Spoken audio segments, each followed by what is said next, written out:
Unit 8. Customs and Superstitions Everywhere.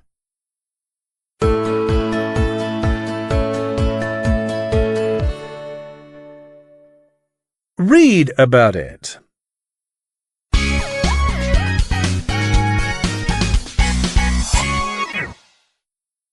People follow many routines every day.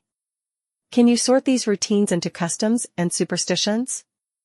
Customs and superstitions are often mixed up in people's minds, but there are actually some differences between them.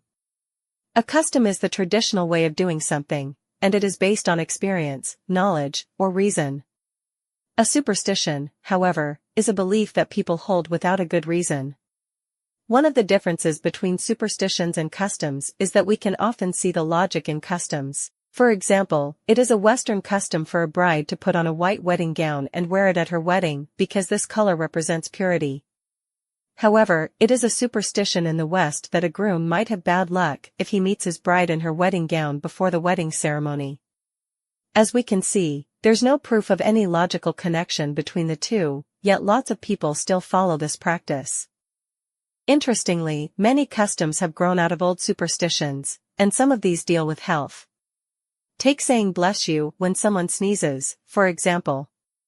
This began as a superstition. In the past, people were religious and knew little about the human body. Back then, sneezing was believed to be the devil's work. Since people at that time trusted God to protect them from illness, they said bless you when they heard someone sneeze to express their beliefs. Although people's understanding of the actual causes of health problems has grown over time, saying bless you has remained a superstition and finally become a custom. Customs and superstitions both play an important part in every culture, however, they vary greatly from one culture to another. Think about superstitions that are related to numbers. Because 6 is associated with the expression which means things go well in Chinese, some people in Chinese-speaking countries desire to have 6s in their phone numbers, license plates, or even home addresses. On the other hand, the number 6 is carefully avoided in many Western countries because of its association with Satan. What's more, 666 is the number of the beast in the Bible, so it has been known as a symbol of bad luck.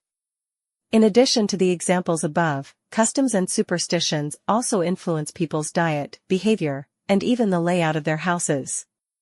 For instance, putting empty bottles on the ground is a superstition that influences Russians' behavior because they believe it brings good luck. Customs and superstitions indeed go hand in hand with most big events in our lives. Clearly, they greatly affect us, from birth to death.